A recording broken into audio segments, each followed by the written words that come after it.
Oke, teman-teman. Jadi di sini Tora mau bahas tentang sumber-sumber hukum pidana, kemudian tentang sejarah hukum pidana yang ada di Indonesia.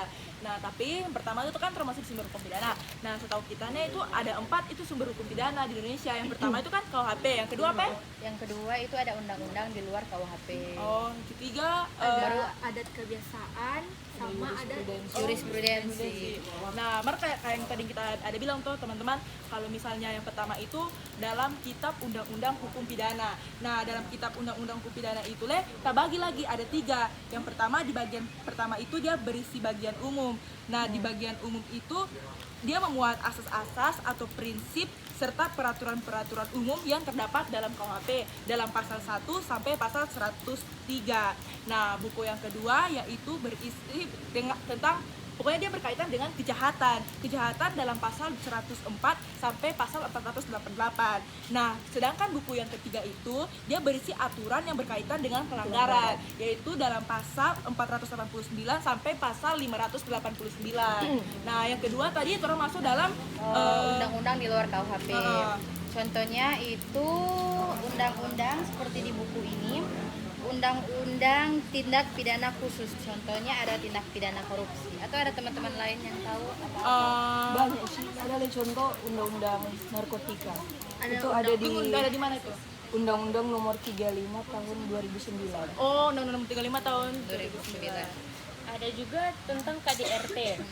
Itu masuk di Undang-Undang Nomor 23 tahun 2004. Kalau dari Wi mungkin ada undang-undang lain? Nah, kita mau jelaskan tentang kebiasaan atau adat itu perilaku norma yang diwariskan secara turun-temurun dan dijalankan masyarakat dalam keseharian. Tapi dia berlaku di daerah-daerah tertentu. Nah, kalau kita kan jujurnya guys, kita kan bukan orang di sini, Dang. Mungkin kan teman-teman, Aca tuh yang orang Manado asli, maksudnya mungkin nggak bisa jelaskan mengenai hukum adat yang ada di Manado ini, Dang, begitu. Apalagi kita kan pendatang, jadi kita nggak tahu, Dang, begitu. Nah, di hukum adat Manado itu ada yang saya tahu itu ada 2. Yang pertama itu Mapalus dengan pengangkatan anak. Itu sih. Nah, sebelum tadi yang hukum adat, ada satu yang mungkin Wiwi lupa, ada nama jurisprudensi. Iya. Bukan setahu kita dari penjelasan singkat memang itu jurisprudensi itu hanya keputusan pengadilan, toh?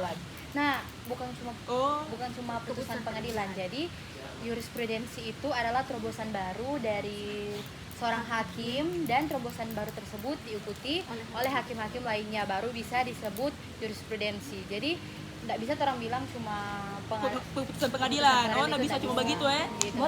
Guys, jurisprudensi di Indonesia itu sekarang dipandang sebagai sumber hukum dalam arti formal untuk hukum pidana. Jadi itu sebagai sumber hukum dalam arti formal, begitu. Oh, iya berarti untuk sumber-sumber hukum di Indonesia kan terus bahas tadi. Berarti ada 4 nih. Yang pertama tadi apa sama-sama sebutkan? KUHP. Yang kedua Undang-undang di luar KUHP. Yang ketiga hukum adat. Dan yang keempat jurisprudensi. Hukum adat kalau masih berlaku. Nah, jangan lupa itu. Itu kan tergantung kebiasaan. Kan kalau sudah diikuti berarti hukum adat itu tidak berlaku karena sudah tidak diikuti oleh orang-orang yang menganut tersebut. Karena kan juga tiap daerah kan ada adat istiadat masing-masing tuh guys. Iya. Selanjutnya Terus masuk di sejarah. Karena kalau misalnya Orang cuma tahu sumber, orang atau ada sejarah. Iya, betul. harus tahu dulu sejarah. Setuju. Jadi teman-teman, yang pertama itu ada hukum pada masa VOC. Penjajahan kan itu Iya. dia. Ya, jadi yang kita baca di salah satu sumber pada masa 1642 VOC membuat plakat-plakat yang berisi peraturan hukum. Nah, plakat-plakat yang berisi peraturan hukum ini VOC adopsi dari hukum klasik Belanda dan hukum Romawi yang bernama Statuten van Batavia. Mohon maaf kalau kita salah bicara. Namun dalam praktiknya hukum yang dibuat VOC hanya berhubungan dengan persoalan perdagangan mereka saja. Sementara itu masyarakat tetap menggunakan hukum adat yang seperti orang bahas tadi, orang tetap menggunakan hukum adat yang timbul dari kebiasaan-kebiasaan. Nah guys, yang kedua itu ada hukum pada masa Hindia Belanda. Nah, sebelum jadi masa Hindia Belanda, Inggris sebelum itu Inggris pernah menjajah Indonesia, March sementara. Namun setelah itu Inggris mengembalikan lagi kepada Indonesia, kepada Belanda lagi dengan nama pemerintahan baru yaitu pada masa Hindia Belanda. Nah, kalau di hukum pada masa Jepang itu tidak ada perubahan yang signifikan, cuman di masa pendudukan Jepang itu Wetboek van Staffrecht for Netherlands Indie itu masih tetap digunakan meskipun ada perubahan-perubahan yang disesuaikan dengan Osamu Serei atau undang-undang pada masa Jepang. Oke, berarti orang masuk di dalam masa kemerdekaan. Karena tadi kan abis namanya ada penjajahan, orang sebagai warga negara Indonesia yang sumber merdeka pasti ada hukum pidana dalam masa kemerdekaan. Gitu. Nah, setelah menyatakan kemerdekaan, Muni tahu nggak kalau Undang-Undang Dasar 1945 itu diberlakukan sejak tanggal berapa? Pas Sejak merdeka nggak sih? atau menurut kita sejak tanggal 18 Agustus. Nah, Oh, berarti satu hari setelah kemerdekaan. kemerdekaan. Nah, kemudian itu disusul oleh keputusan Presiden pada 10 Oktober 1945. Setelah itu diubah namanya menjadi Kitab Undang-Undang Hukum Pidana pada tahun 1946. Jadi DP 1 tahun kemudian. Dari situlah muncul Undang-Undang Nomor 1 Tahun 1946 yang menyatakan bahwa hukum pidana yang berlaku adalah hukum pidana yang berlaku pada tanggal 8 Maret 1942 dengan berbagai perubahan dan penambahan yang disesuaikan dengan keadaan negara proklamasi kemerdekaan Republik Indonesia. Namun yang perlu orang ketahui lagi, Belanda ternyata belum sepenuhnya dia lepaskan Indonesia setelah proklamasi ini. Nah, dorang kembali duduki Indonesia ini di Pulau Jawa terlebih khusus dan Sumatera, berarti seakan-akan dorang kembali menguasai Pulau Jawa dan Sumatera.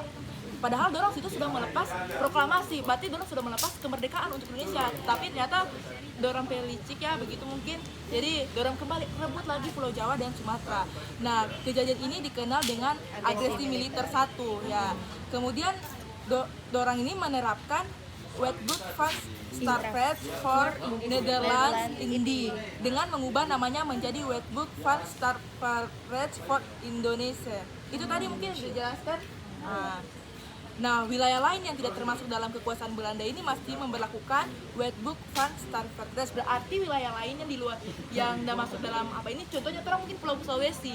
Karena kan yang dijajah tadi kan hanya Pulau Jawa dan Sumatera. Berarti Kalimantan, Sulawesi, Papua, orang masih menggunakan ini yang tadi itu yang saya sebutkan tadi. Nah, yang kedua itu undang-undang ini pun saling unjuk perubahan, dan karena di Pulau Jawa begini, kemudian Sulawesi begini, begitu. Nah, ketika ada satu yang menambahkan perubahan, undang-undang lain pun mengikuti. Berarti mungkin orang sebagai yang di luar perubahan itu, orang mengikuti kembali perubahan yang sudah dilakukan oleh pemerintah Belanda tadi itu. Nah, setelah agresi militer 1, Indonesia baru bisa menghapus dualisme undang-undang.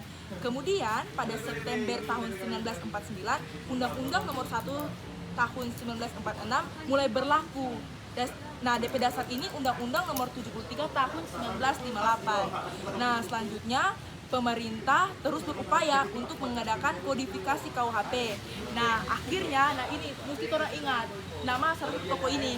Akhirnya Basarudin Sarjana SH dan Iskandar Situmorang SH menyusun rancangan buku 1 KUHP tahun 1971 dan melanjutkan membuat buku 2 KUHP tahun 1976.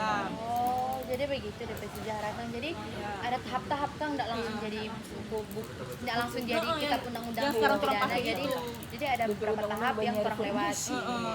Kan mulai dari VOC tadi, kemudian Masa India Belanda, Jadi masa kan reformasi Jepang, banget.